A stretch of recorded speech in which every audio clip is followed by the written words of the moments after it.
Hi everyone and welcome to the Design VC, the show where design meets business and creativity meets capital. And I'm your host, Andy Budd. Each week I'll be talking to founders, investors and designers about the role design plays in the world of startups. And today I'm joined by the wonderful Ben Blumenrose, co-founder and managing partner of Designer Fund, one of the first venture funds dedicated to design-driven startups. Before launching Designer Fund, Ben was a design leader at Facebook in its hyper-growth years, and since then he's been at the forefront of championing design as a competitive advantage, investing in all kinds of companies like Stripe, Framer, Notion and many more. So Ben, welcome to the show. Thanks for having me. Excited to have this conversation. I'm really excited to be chatting to you as well. You've been a big inspiration. As some of the audience might know, I'm a designer turned VC, maybe sort of 4 or 5 years ago. When I got into this space, there were very few people doing this. And so you have been a very sort of a leading light in this space. There's still very few of us doing it. I don't know that it's not like there's 500 designer VCs now. No, that's really true. It's still a kind of a small select number, and we're going to have a lot of them on the show as we sort of progress. But again, I think just the fact that you've called your fund Designer Fund, I think creates a bit of a beacon. But I wanted just to start a little bit before that and just go back to when you started out, because obviously you've been doing this for a while. When you started, probably like me, design didn't necessarily have the reputation that it has today. So I just kind of wondered what first drew you to design and what were those early days like? Yeah, I mean, how far back? We can go pretty far back because, you're probably around my age, but like anyone who's, I'd say in their like mid 40s or older and who's in design, my guess is there's like some big part of them that's an artist, right? So like design wasn't even a thing when I was a young kid. What there was, well, I mean, it was, but as a kid, it's like, I was a very artistic kid. So I loved drawing and painting, always doodling in the back of the class, that sort of thing. And then computers became popularized when I was in elementary school. So I think like the first like Mac SE was my first like Mac that could actually do stuff. Although I was reflecting on it, like the first design I did was on an Apple IIc. What was your first computer, Andy? Do you remember? I mean, my first computer was a very basic, BBC Basic, kind of a green screen thing. So no design capabilities at all. But it did have a little kind of controllable turtle plotter. And so you could draw diagrams using this kind of little robot thing, which was lots of fun. But I didn't actually get into design until a little bit later, kind of with the emergence of the internet. So I think you beat me in terms of when you started playing with design. Well, no, I think that's exactly it. So it was like the thing where you could go forward 30, turn 60, and then repeat, right? And it would draw a thing. And that was kind of the first like design thing that I did. That was like in early elementary school. But I was lucky enough that we bought a Mac SE secondhand from a guy that worked at a movie studio down in LA. So I grew up in LA. And so we bought it secondhand and it happened to have some software on it. And one of the pieces of software was Photoshop 2. And as a kid that loved drawing and painting and stuff and was starting to get into computers, all of a sudden, like, I opened this thing and I was like, whoa, you could like do art on this thing, And on book reports, I would do stuff in it. And all. So I was, as a kid, kind of really drawn to the intersection of like computers and art. And then as I grew up, I realized, this is an actual profession. It's called design. You could actually like earn a living. And I was pretty smitten by it, even, as a 12, 13-year-old. So those were like that's like my first entry point into design. And then like I ended up actually going to UCLA and studying proper design. But like all the people that went to UCLA in my era, we submitted fine art portfolios. It wasn't, we didn't submit design. We basically were like, hey, look, we're skilled craftspeople, and you'll teach us kind of technology and how to take art and actually make it a commercial, discipline that we could earn a living off of. But it's very different now. Obviously, I think kids are like submitting, actual design work to get into these design programs. So that was kind of like my first entry point into design. Was in elementary school and high school. I mean, again, I think a lot of people who, as you say, are our vintage, discovered digital design through other means, through graphic design, through art, through various methods, because there weren't actually the courses that were teaching people, we kind of sort of had to make it up as we went along. I'm sure the first few years of you being a designer, graphic and digital, were kind of like finding your way, but somehow at some stage you found yourself in Facebook, and you found yourself Facebook in the really early years of hyper growth. So what was that like being a designer in that kind of environment? Yeah, I mean, so the thing that drew me to Facebook, so like I had no intention of going to work at Facebook at all. I started a company with a friend of mine. So me and a friend of mine, we had this agency where we were doing a lot of e-commerce work, and our desire was to take all the e-commerce work that we were doing and basically build our own products on the side. So it was very like, it's like the era of the 37 signals, and we looked up to them and Basecamp like, oh, and maybe we could yeah. do what they're doing, all that stuff. So we created this thing called Magento, which was an e-commerce platform. And as that was getting built, and we had about 20 employees, and all of a sudden I get a call from a friend of a friend who works at this like startup in Palo Alto, and they're looking for designers, and they are asking would I fly up and meet the team and all, and I was like, what are you talking about? I'm not leaving a company I helped start to join your startup that like is what, some social networks, some crap, And honestly, the only thing I knew about Facebook, because it was still a college only thing, the only thing I knew is we had a couple interns, and anytime I would turn my head and I'd look, and they were just on Facebook. So all I knew about it was like the thing that was keeping our interns from doing actual work because they were constantly using this thing. And they said, look, it's not an, it's just, we'll fly you up for free. You hang out for, just hang out for the weekend and all this stuff. And, eventually I just said, okay, well, if you want to pay for my flight and it's just kind of there's no pressure, then yeah, sure, I'm down for that. And I think the thing that really struck me in that weekend, I was growing up, I was kind of this kid that always felt a little bit like an outsider, you know. I wasn't the kid playing sports, and it's like, playing Magic. It's like we were playing video games, Magic the Gathering, doing art, a little bit of like, not quite part of the cool kids crew, if you will. And in LA, entertainment kind of ruled the world, right, in LA. And so even when we were starting Magento, it kind of felt like we weren't doing what everyone else was doing in LA. And then when I flew down, and when I flew up to Palo Alto, and I walk into Facebook, and it's like, the nerds run the show here. And in fact, this is like where the like, you remember that art, that ad that's like, here's to the misfits and the rebels and the crazy ones and all that stuff. It really was like that. You walked into that office, and it was just these like tinkers and hackers, and the kids that were just like kind of overlooked, but they had built this big thing, and they were in charge. It was just like, oh, now this is the place where people like me are in charge, and like we make the decisions, and this is where they all are. And not only that, this is where the best of them are. This is where like the elite, it was very clear to me that the best of the best were here. And one of the things, to tie it, and we'll talk more about this later, is like the talent density.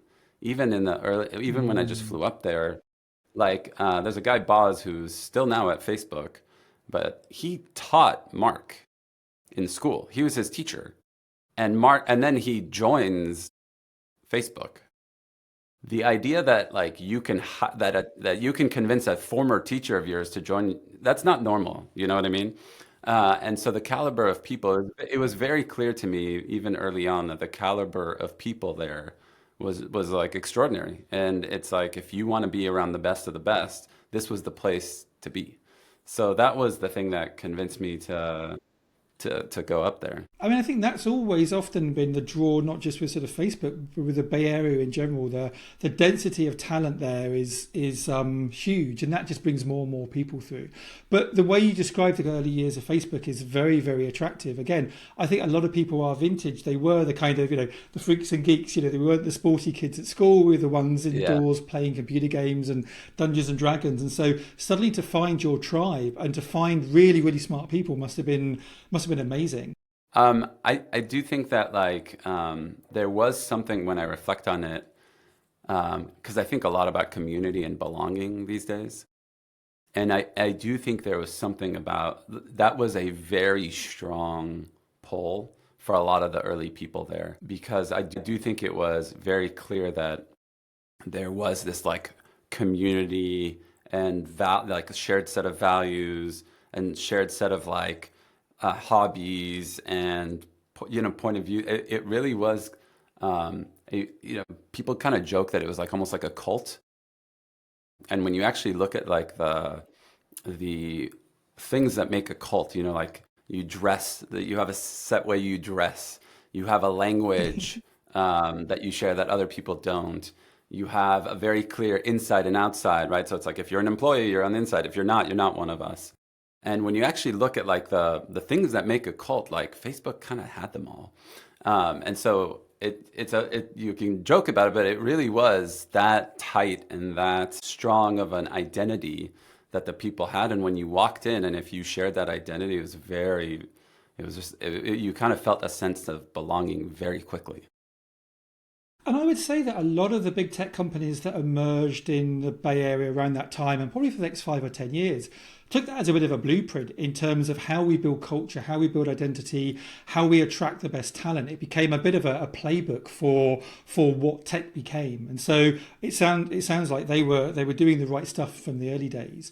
One of the things I was kind of curious about, though, is obviously I think companies like Facebook and Google at the time were perceived at least to be very engineering heavy. And you're coming in as a Yeah. designer. And so what was the design culture like at the time? And how did it change while you were there? Yeah, I'll tell you, it was there. So even though Zuck, a lot of, externally, we talked a lot about an engineering led culture at Facebook. But, when I was there, so I joined, it was 5 designers and maybe 30, 40 engineers. And the reality was, if you wanted something to go out the door, a designer needed to touch it. Zuck wanted everything designed. And so when you think about where does the power lie, is it in the 30 or 35 engineers or the 5 designers who everyone knows need to touch the thing before it goes out the door? And I think the little known secret about early Facebook is that like designers they're almost like revered inside, because like it was a talent that very few people had, and it was highly sought after, right? Because every engineer wanted 1 hour of your time a week, or just please, what can we do to get a little, just so we could tell Mark that like a designer looked at it. Aaron Sittig, who was the first designer there, he was kind of like when Mark wanted to think through something, him and Aaron would just go into a room and disappear for a day or a week or a week and a half, and they'd come out, and it's like, you know, hear ye, we have created newsfeed. His right hand was really like he had a very talented, technical but designer as his right hand, and so it was very clear that design was clearly, I would say, as valued internally, and in some ways even more valued because it was so scarce. And so as a designer, I would say we almost kind of had like big egos inside at Facebook, because we knew just the power that we wielded, and it was celebrated. Like when I was hired, they had tried to hire a designer. They told me for almost like 9 months. And so when it was like the all hands that week and they were introducing people, it was like, oh, this is a new engineer, this is a new HR person, da da da. And here's Ben, and here's a new and he's a designer that joined. And it was like huge applause and like standing O. And I was like, what's going on? Like, I mean, I like it, but like, what's happening here? And they're like, dude, you don't understand how long we've been trying to find a designer. It's just impossible to find. And I was like, this is crazy. Like, why is that? And it's because our bar, we wanted really high technical Mm. skills. We wanted really high visual skills. We wanted really high product thinking. And when you look at how many people actually had all 4 of those, it just was very rare. One of the things I tell people is like when I joined, they asked me like, I was always the most technical designer at places I'd worked at. So I knew HTML, CSS, I knew a little bit of JavaScript and PHP, but it wasn't like I wasn't like a hardcore engineer. And during my interview, they asked me some of these questions in PHP, whatever. And I was like, guys, like, I'll tell you right now, like, I know where my technical edge is right now. And if you're looking for someone that's, that can code in C or whatever, like, I'm not it. And they're like, oh yeah, that's fine. That's fine. It's not like you're going to need to know any like crazy PHP to be a designer here. I was like, okay, good. At least we're on the same page. And on the first day, I get to my desk, and on the desk are three books: Intro to PHP, Intermediate PHP, and Advanced PHP. And each one is like this thick, right? And I sit down and I was like, "Hey, like whose books are these?" And they're like, "Oh, that's yours." And was like, "But I mean, it was pretty clear when we talked what the technical needs are of a designer here." They're like, "Oh yeah, that was all horseshit. Like you will need to know PHP and need to know it well to do the work here." I was like, Wow. "Okay, great." And within a year and a half at Face, I was probably like the most technical I've ever been in terms of, I was just going into PHP and having to write my own stuff.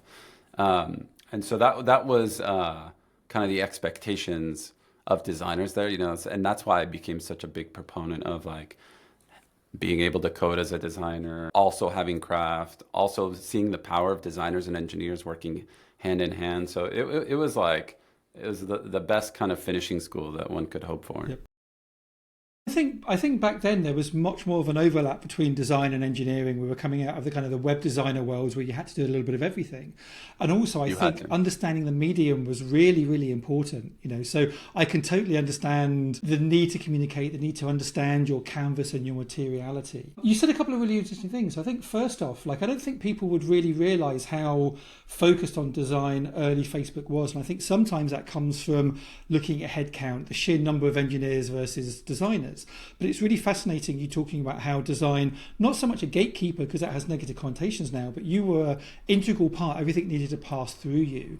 And I love the story about how your first designer would like go into a room with Mark and then come out a day or two later. And I see that still working today with founders. I see designers working really, really well with founders, almost as a way of kind of like, founders have got this vision in their head and they struggle to articulate it sometimes with language or with, with backlog features.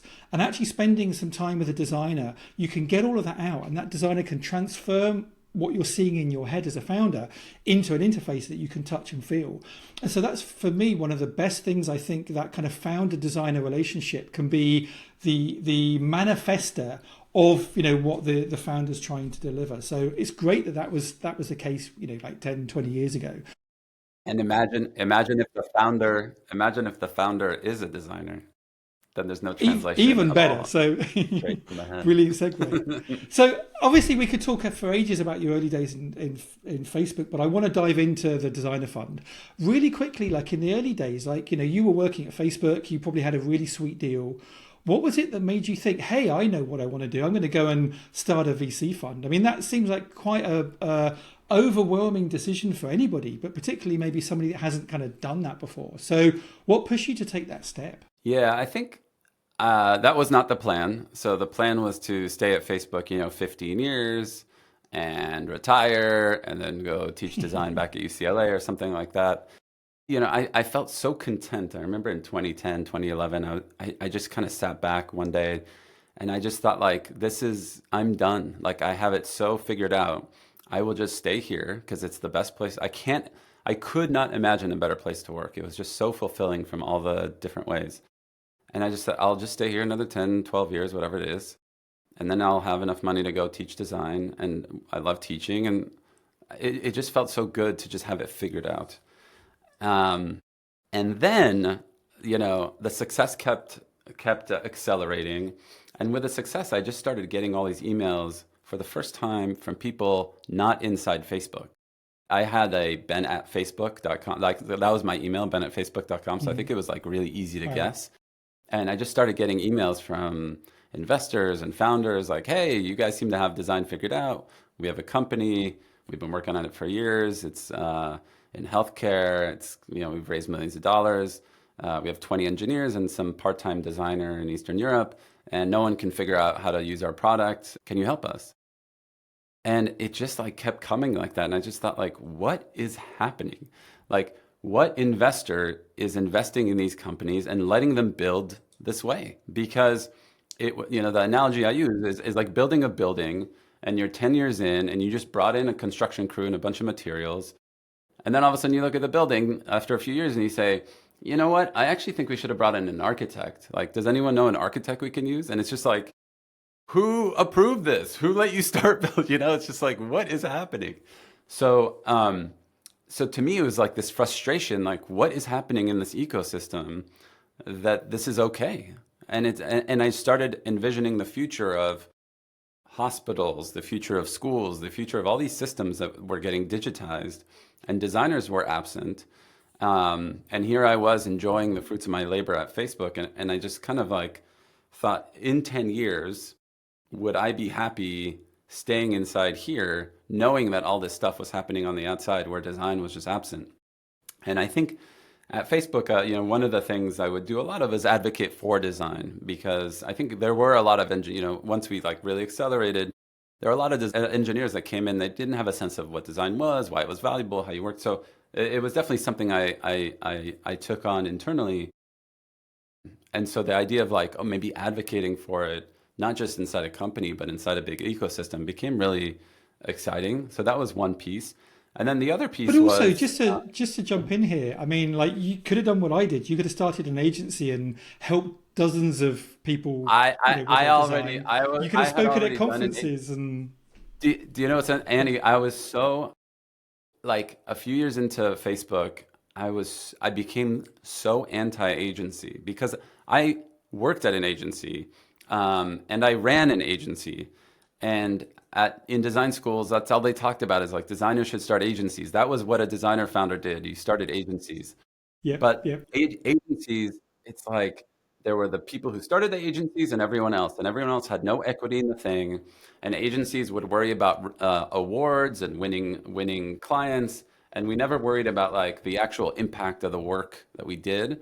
And it was just so different. I was guzzling the startup Kool-Aid in those days, and so there was no way. Now by the way, I'm like I've come much more around to kind of the way that different entities, the roles that different entities play in the ecosystem, the freelancers, the agencies. I think just with age, I'm much less religious about all these things. But at the time, I was just like, startups are the way. Agencies are not the way. So there's no way I was going to do that. I was not going back to the agency world. No way in hell. Um, but the idea, but the other thing that happened was, so I'm always someone like I like to become an expert in something, but not like I never get like you know once I get pretty good at the thing, I'm like, okay, what's next that I can get really good at. And so I I'm actually felt like I exactly the got really same. good at being a Facebook designer. Yeah. So I'm like, okay, I'm pretty good at it. And, so when the next Facebook project would come, it's not to say that it was always successful, but it's like, I know who to go to get this things done, to get it done. I know like the workflows, I know the people, I know kind of what's going to happen with it. So it was just like the fear factor was much reduced by year 5. And I don't know, there's something about like just learning something totally new that to me has always just been really, really attractive. And so this idea of like, interviewing VCs, when I started interviewing VCs to understand like what is happening in this ecosystem, the thing that struck me is like none of them were designers. They were all like from finance or engineering. And I kind of thought like, why aren't designers becoming investors? Like, what's up with that? And so it's just like, it's this curiosity, like asking those questions. And then in tandem, we also knew people that were starting companies that were becoming quite successful. So like Evan Sharp literally was a designer on the Facebook team who left to start this thing called Pinterest. And Pinterest was just like exploding. Joe and Brian at Airbnb, their thing was starting to take off, and they would, they came to Facebook not infrequently and would tell us about kind of their journey and like, and we were just like, well, we don't have money to help you, but like, good luck. And if we did, we would back you, but we don't. And so it just became so clear to me that companies with great design would win, that I could be as good at this job as these other folks, but that like the system didn't want me to do that, right? It's like you're an artist, you're a creative, you have no business with money. And by the way, when we raised our first fund, there were literally people like we would go in and they were like, "Wait, did you go to business school?" No. "Did you work at a big fund?" No. And it's like one guy literally, like, "Why would I give you $1? Let alone like hundreds of thousands or millions of dollars. Like I don't get it." And the response is like, we know what good product is. We know what it takes to build big fucking companies. And we have skill and knowledge that almost every great founder wants right now and cannot get. That's why you give us money. They just, 19 out of 20 people who invest in funds were like, yeah, no, I don't buy that at all.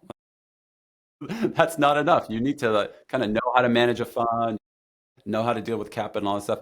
And I was even as a kid, I was super into money. We were immigrants.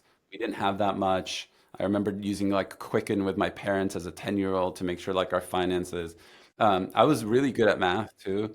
And so like I understood like the power of money, I understood the power of not having it.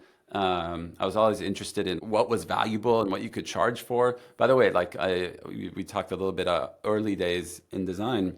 The first paid job I had, I would go on these BBSs and do mods for games, just like little side projects. It's just like fun little things I did.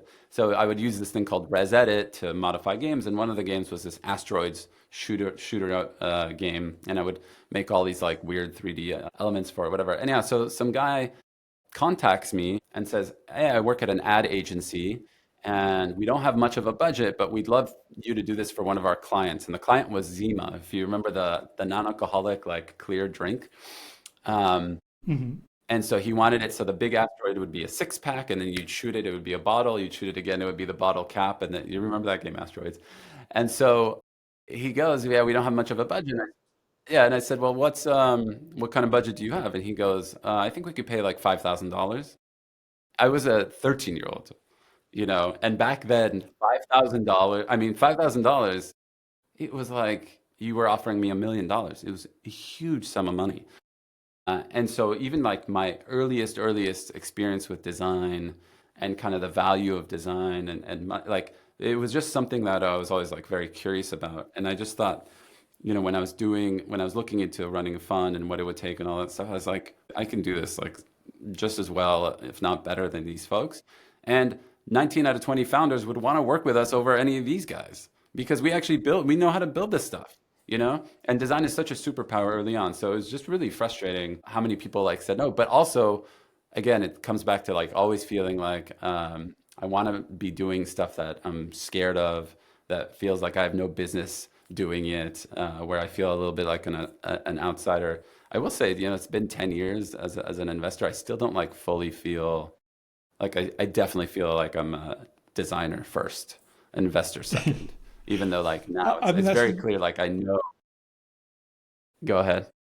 that's really. I was going to say that's really good to hear. One thing I was going to say is I think, the first kind of generation, or the first few generations of VCs naturally came from finance, so they came for law because there's a lot of legal stuff involved in investing, and there's a lot of kind of financial due diligence. But that for me has always felt like table stakes. Like you've got to have it, but that's not a USP. And I think you're absolutely right.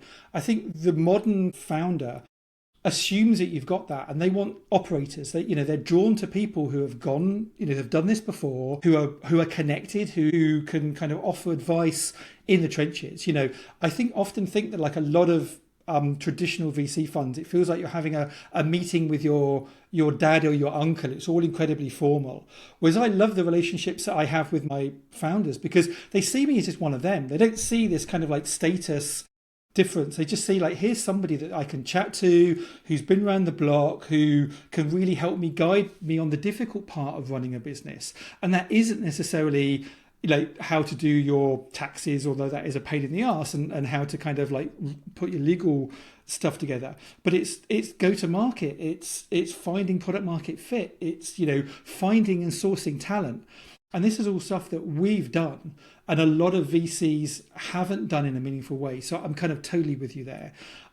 It sounds like you were raising at a time when design wasn't necessarily as valued. And so it sounds like the fundraising is a little bit challenging. But obviously you found people to back you and you were able to start the designer fund. And so here we are now. Like you've got a whole bunch of money, you're investing. You've managed to draw in a whole bunch of like really big names. Like you've invested in some amazing companies.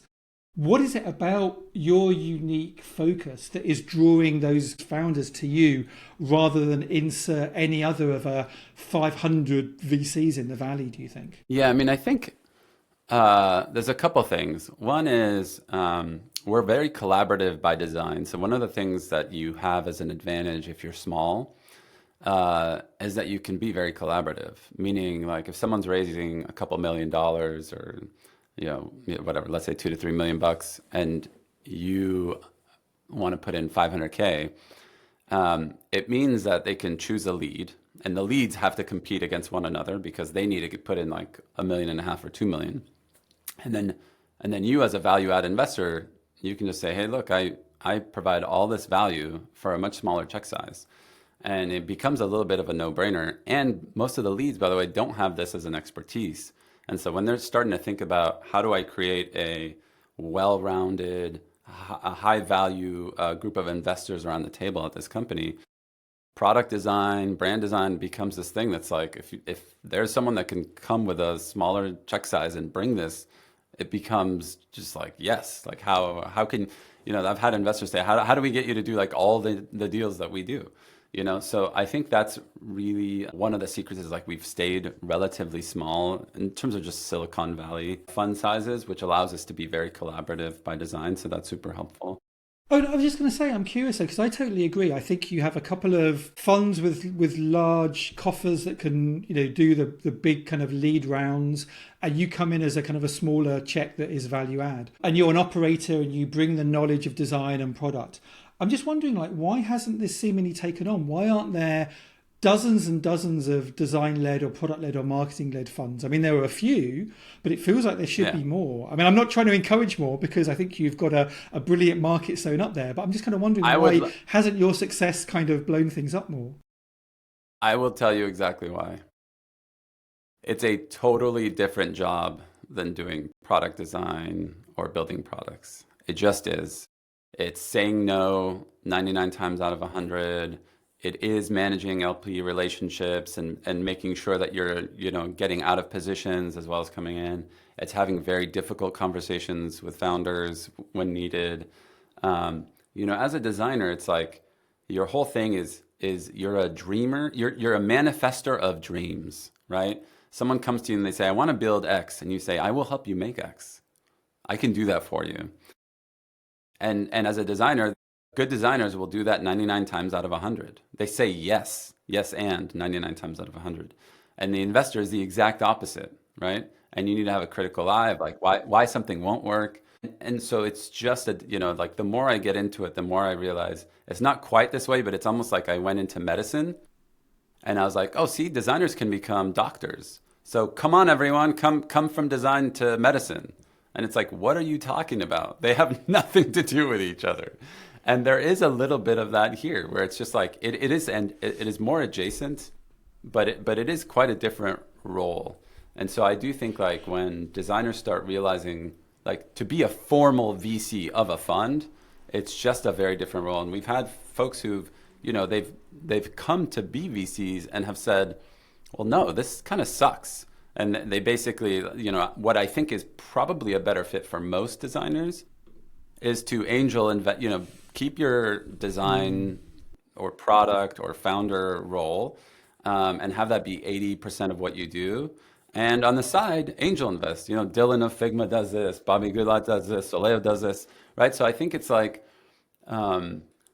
it makes so much sense that that's just a better fit for most designers because it lets you do the thing that you love day in, day out and have and still be able to contribute to the ecosystem by being an investor that way. And you're not beholden to a bunch of LPs and you don't have to communicate about all this stuff. And you don't have these like weird arbitrary timelines and all this stuff. It's like you're fully in control. So I think that's probably why you see way more designer angel investors than like designers who've become full on, managers of funds. And I think that's really good advice. I actually think a lot of designers reach out to me and say, hey, Andy, how do I get involved in VC or investing or advising? And one of the best ways to do it is to start by being an angel investor, writing small little checks for your friends, for people in your network, people you've worked with. That kind of gives you an ability to kind of have that connection, offer that advice.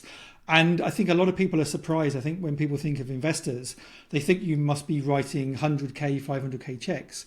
But like I meet a lot of sort of like small check angel investors that are writing a couple of K here, a couple of K there. And actually in the UK there are some really great tax benefits for doing that as well. So I think start by exploring angel investing and see where you get on. One thing I was going to say, because so much stuff to talk about here, but you said, you made the kind of like joke around, hey, look, medicine isn't the same as design.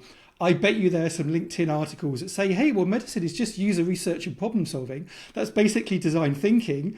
Like, why can't I become a doctor? So I'm sure there's a bunch of people out there that would think that the leap is not as big or crazy as you might make it out to be. But I'm kind of with you there. But I'm kind of curious, like, obviously, I guess a lot of designers come to you for funding, but a lot of people that aren't designers come to you with funding.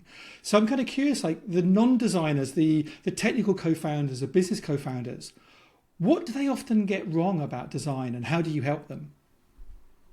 Yeah, I think actually though that archetype comes to us more because if you're a designer founder, you're kind of like, well, I know design. I don't need a designer investor. I need someone who has skills and knowledge that I don't have. Our argument to designer founders is like, look, you want like-minded investors because when shit hits the fan, which it always does at startups, you don't want someone who doesn't share your values around product and design because basically when things go south, they're going to start pushing you and pulling you in ways that you're going to realize that are not aligned with how you want to work. And then the other thing is just that we know all the mistakes that designer founders make. And so we can help people just like see around corners way better than people who don't work with so many designer founders. But I will say, so the non-designer founders, though, really want to work with us. Why? Because design is this thing that they value and they know is important, but they have no clue how to do it well. And I think the thing that most non-designer founders get wrong with design, they see design as like, they see it as maybe product design, they see it as like a little bit of brand, and that's kind of it. They don't understand how design can just be this like superpower that you can apply across an entire company to do everything better, right? You can apply design to hiring and recruiting. You can apply design to building culture. You can apply design to your physical space and make it an incredible place to work. You know, there's this great story about Gusto when they moved into their office south of downtown San Francisco. It's like an old engine factory. And they did this incredible job with it. They were really thoughtful about all the ways that like things flowed and how to infuse it with their own culture. And one of the things they noticed is the rate of acceptance after interviews went way up in the new office. And they're just like, what's going on here? And it turns out when they talk to people, they're just like, yeah, I walk into this place and it's just like, I want to work here. Before they even like have an interview, it's just like you walk in and you just say like, this is where magical things happen. This is where great people do great work. You know, before you even had your first interview, that was people's impression.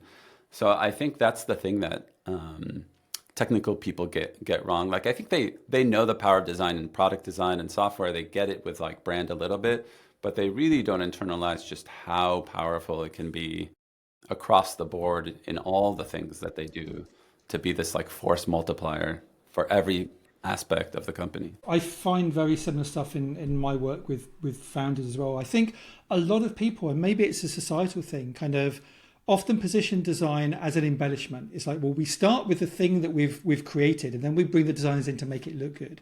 And I actually think design is about shaping the thing, not embellishing, and actually getting design involved early to help, as we talked about earlier, to try and get those ideas out of your head and in a visual way rather than a written way. But actually at the same time, I'm finding there are more and more tools out there that allow founders who are non-design and non-design engineering teams to put quite high quality work out into the world through, design systems and kind of UI kits and whatever.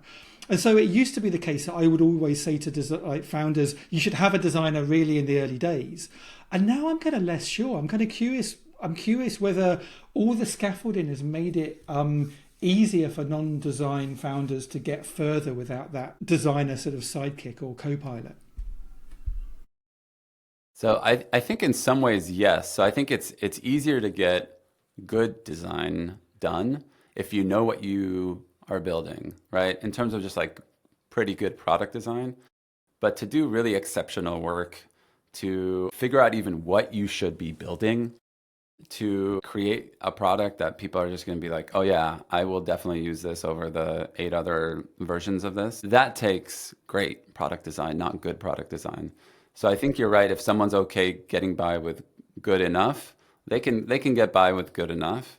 But if your goal is to create something that stands out and that is best in class, you need a designer early on. And that's why like these tools are always better in the hands of the practitioners, right? Even these like new design tools in the hands of a highly skilled designer, they're going to get better output and outcomes than someone who doesn't know how to design. I mean, I think engineering teams with a really visionary founder are able to get sort of relatively polished products out the door really quickly without the use of a designer. And so you see a lot of products kind of emerging into the market, and it's enough of a minimum viable product or a beta or enough of a surface area they can start selling, they can start driving traffic to. But I often find that they suddenly, are 6 months, like things aren't catching fire, things aren't taking off, and they don't quite understand why. And often it's the point where they bring the designers in that help them get in the minds of their users, go back to first principles, understand what the beginner's mind is like. Because often these people are designing products for super users, not kind of like harass, stress people trying to get through the onboarding process. And I find that having a couple of really good designers is the point where they start finding product market fit, that they get closer and closer and closer. So I've always thought designers are, they're maybe not people that you can't find product market fit without, but I think a good design team can help you get there a lot faster. And if you get there a lot faster, you burn a lot less capital, you're more capital efficient, you go into your raises with much more momentum, with much more kind of proof points. And so I do think designers can be a real multiplier in a way that a lot of people don't understand. So it sounds like we're on a similar wavelength there. You do have, though, obviously, as you mentioned, some designers coming to you for funding. And you've said that like there are common mistakes that they make. So what are those common mistakes? What are the patterns that you see design founders kind of repeating ad infinitum, and what would you like to change about that? Yeah, I think there's a couple of things, because I think there's kind of the classic archetype of a designer. It's like you wake up, you walk the dog, you go grab your coffee, you go journal for an hour, you then meet some friends, then you sketch a little bit, it's that and this is a little bit of a caricature, but it's not like, I think for many designers that is their idealized day. It's not an all hands with 1,000 people putting out fires from the legal team in Germany, then dealing with HR issues, then do you know what I mean? Like that's not the life that designers aspire to. So I think one thing is almost like one of the big mistakes for designer founders is kind of like shifting their mental model of what it is to be a founder with the skill set of design. And so that's something that we talk to designer founders a lot about, is like, how do you as a designer use your skill set and your superpower of design, and do the things in the company where design is going to elevate those areas. And then for the other areas, how do you maybe offload those to someone else, or not put so much of your time and energy into those things? So I think one mistake is designers are just like, they're like, okay, well, founders, like they just take everything on, and I'll just take everything on. And then they quickly become just like miserable because they're bogged down in all these other things, where they could have actually like partnered with co-founders to take over different parts of the company, or experts or whatever. So I think a lot of the founders that I've seen really succeed, they've delegated really well to experts and other folks the things that they don't want to get really good at, or that they don't want to use their design superpower to excel at. That's one thing. The other thing is like preciousness, because they feel like, well, I'm a designer and the things I put out into the world, they're going to be looked at with a magnifying glass. So they're just so precious with putting stuff out that's imperfect, instead of just like prototype and put it out, prototype and put it out, just like having that relentless iterative energy, and being okay with like the things I put out. I might get people shitting on it. I might get friends being like, well, this doesn't look like a designer made it. And that's just be at peace with that. And in fact, and if you don't do that, you're gonna fail. So I think that's another big piece is like designer founders tend to be just too precious with that piece. And then the last thing I would say is like they don't understand just the power of the things outside the product, meaning distribution and marketing and some of these other things where you really see. So like you brought up Framer. The last couple years of Framer's existence, I think have been like this true marketing masterclass. They've done such an incredible job of building energy and you call it hype or whatever you want to call it around feature releases. They've done this incredible job of like building up their community and like not just like building a community, but actually like celebrating those people. And they use design as their superpower to celebrate the people that are doing well on Framer. And it's just this muscle. It took them like 7 years to kind of lean into this thing. And now it's just like they have this like machine and this engine and so much energy and good comes to the company because of it, so it's like they could have had the same product, but if they didn't have this marketing machine around feature release, and it's just like you're putting this stuff out into the forest and no one's there to hear it, right? So like the best products don't always win, and designers need to understand there's all this other stuff around building best in class products now that is required of them to succeed.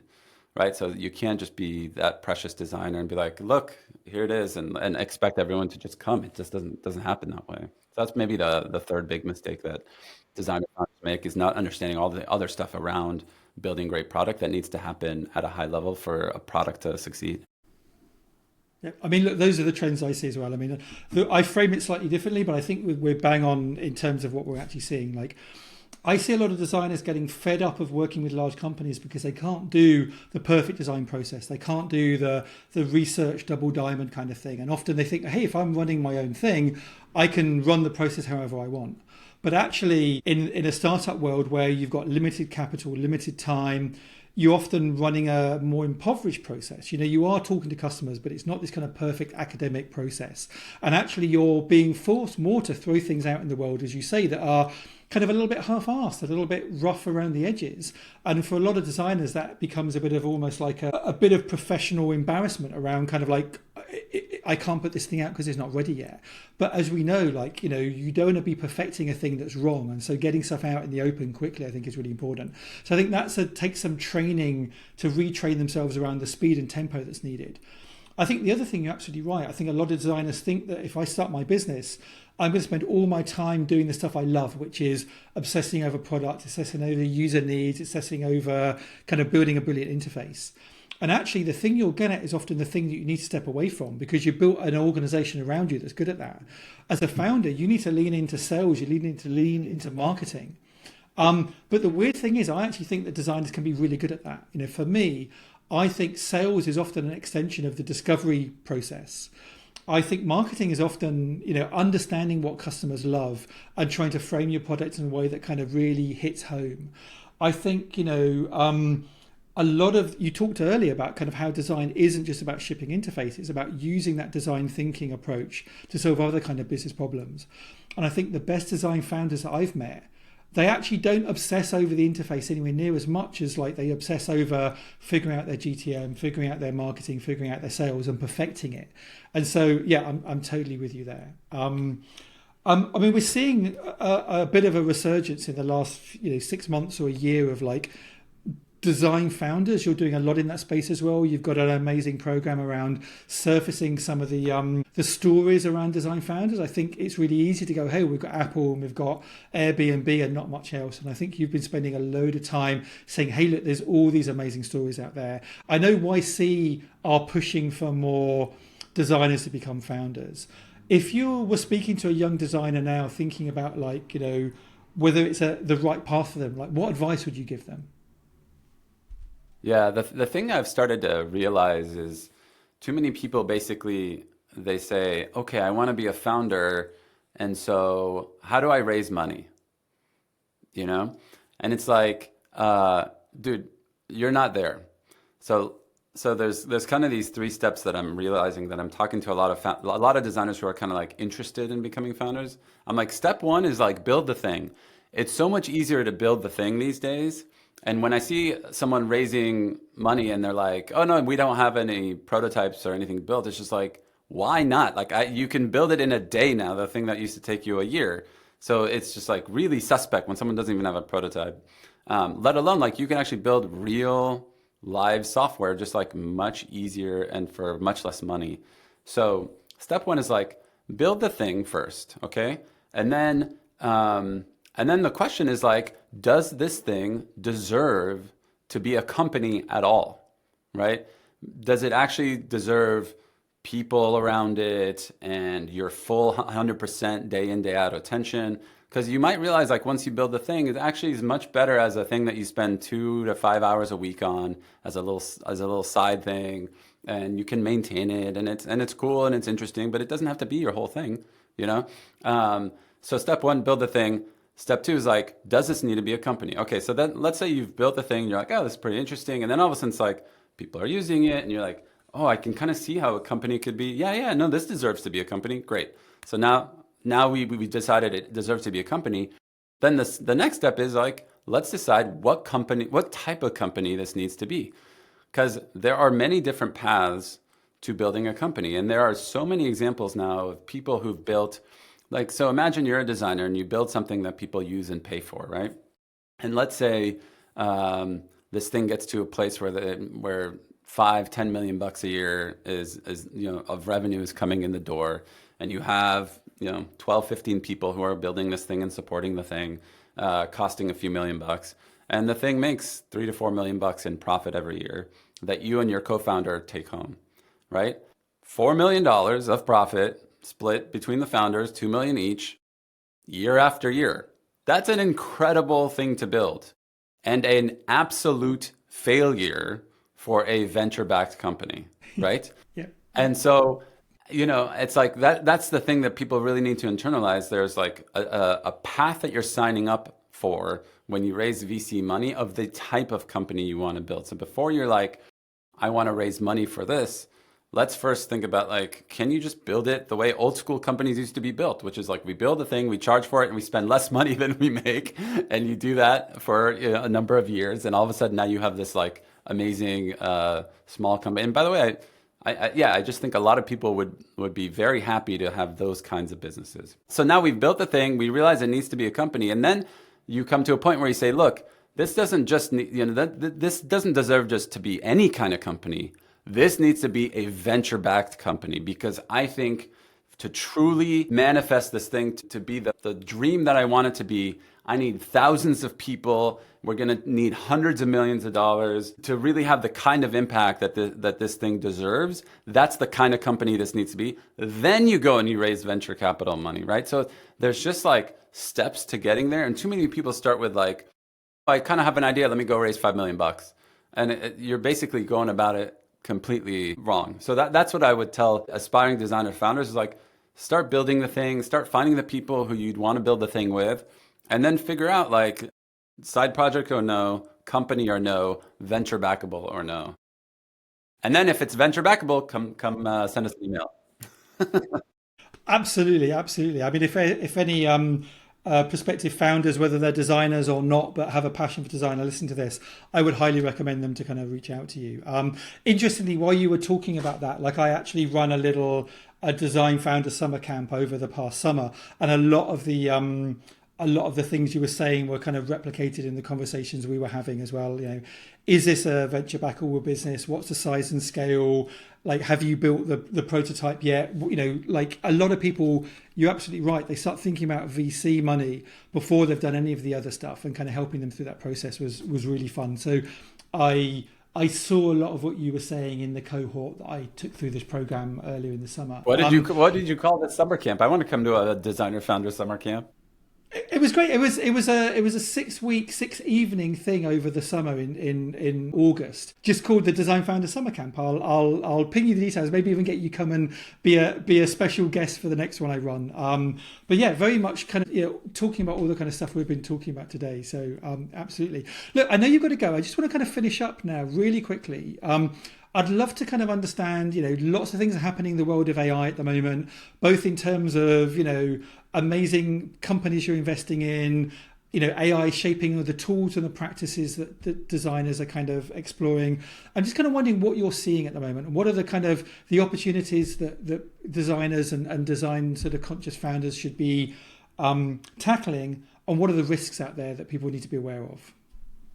Yeah, I mean, I think the thing about this era of investing, it's probably one of the hardest since I've been doing this for the last 10 years, because the perceived value when you first look at a AI-enabled product, and if you just look at it at the 10,000 foot view or the 15,000 foot view, almost every product seems incredible. You look at this thing and you're just like, oh my God, this thing is doing in minutes and hours what used to take people months and years. It feels like magic, right? And so on the surface, it's very easy to see things and just be like, I gotta invest in this thing. I've never seen anything like it. We gotta invest. But the diligence, the craft of investing means you gotta go a level down and really understand, like, does this thing actually do what it says it'll do? And is it good enough at the work to go to 100%, right? And deliver on, is it actually like, are people actually going to like rely on this thing and do their work in this thing? Or is it more of oh, this gets good enough, but all of a sudden when you realize the last 10, 20%, it's not quite enough. So I'll give you like an example. We looked at a company that was helping outbound calls for doctors' offices.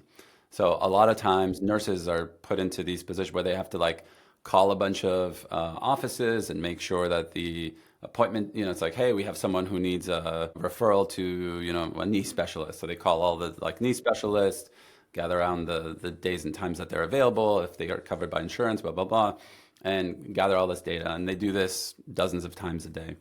And so this company says, well, that's dumb. Like, let's just like, we have the voice bots now, and we can put that into a database, and it's right. It's great. And so you just think like, oh my God, this is going to save doctors' offices tons of time and money. And what office is not going to buy this? This seems amazing. But then I look at the call logs and all the data in there, and I think to myself, is this accurate? And how do we know? And so I asked them, is this accurate? And how do you know? And they said, well, we have the transcripts. I'm like, well, who's going to go over the transcripts and validate whether the transcript matches the data? And who's going to make sure that these transcripts, I mean, you've seen these transcription tools, they get it mostly right. But if they get one piece of data wrong, and this is healthcare data, that's a big problem, right? So like healthcare data needs to be dialed. And so doctors are not going to start looking through transcripts and making sure. So like, well, it's like, we'll figure that out. And it's like, well, that's actually a really critical piece, So when you're making an image using AI and the image looks like pretty good is not going to give someone the wrong medication, or pretty good is not going to have someone show up in the wrong day for their knee replacement surgery, right? A pretty good image still is like pretty good. You can use it in marketing, collateral, all that stuff. So there's places in AI where pretty good or getting things to 90% is totally fine, and you can ship that thing. And there's places where we cannot have pretty good. You can't show, like, I'll give you another example, is like legal in AI, right? We were looking at this tool where it looks at the documents of a round, and it tells you like things that are wrong or off or whatever. And it's like, it's really good at catching like the errors, like spelling errors or things that are really, really off. But then when it finds things that are a little bit more gray, and it's like, hey, surface these things. So now I have to go to the company and they have a real lawyer, and I say, hey, my AI tool found these things. And the lawyer's going to push back and say, your AI tool is a dum-dum, and here's why these things are in there. And now I've brought like a wet noodle to a gunfight because they actually have a real lawyer who knows what they're doing, right? Not to mention, imagine in 8 years, if something happens with this company, like they go public or they're sold and the thing is off. And then I say, like, you know why it's off? Oh, our AI tool must have gotten it wrong. I tried to save a few $100 on my legal fees by using this AI tool. Our lawyers, our LPs, they're like, they lose their shit, and rightfully so, right? And so I think there's just areas where AI can create magic, can be a cherry on top, can create things that are shippable that won't have huge repercussions if it's a little wrong. And those are the things that I'm very excited about. And then there's things where it's like they might seem on the surface to be magical, but once you dig in, you're like, it's not quite there. And the fact that it's not quite there is actually a big deal, and it's probably not a thing that's gonna work. So that's what makes it really hard right now.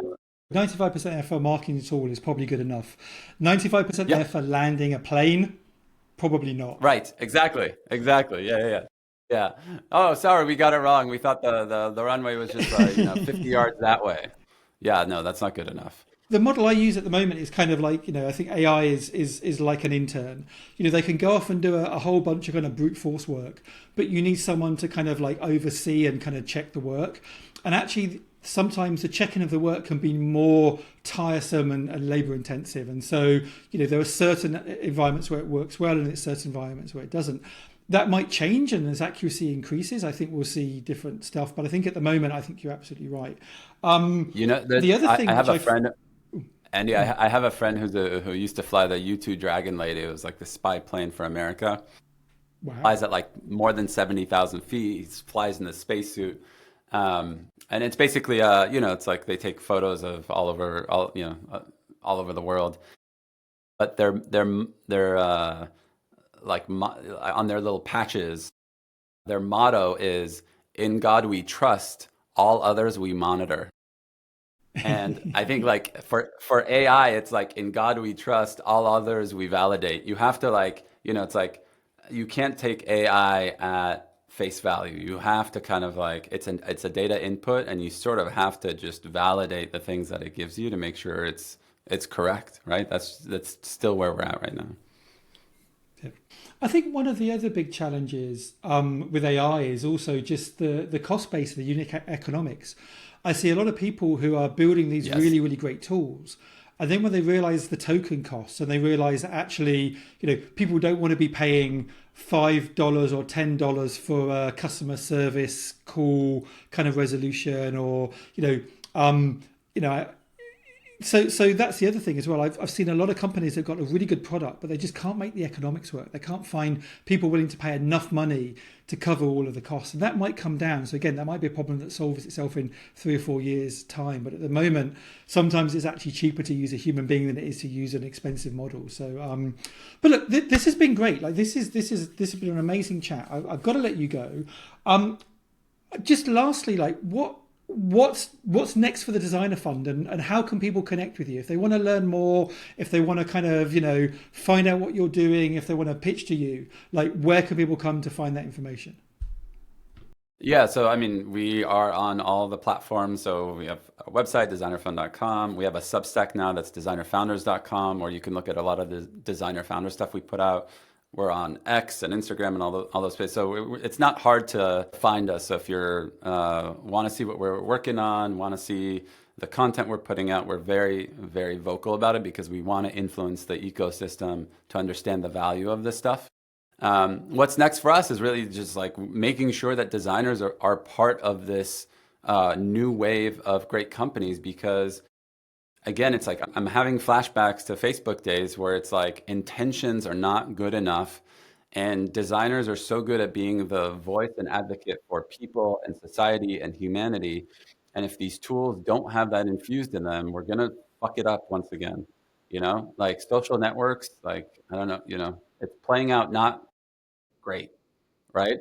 And so we need to like learn from our mistakes. We need to learn from history, and designers can be a big part of that. And we want to make sure that that happens. So that's kind of what the drumbeat that we're trying to bang on. And we have money to invest in the right people, building the right stuff. So that's we're going to continue to do that until we feel like everyone's on the right path once again.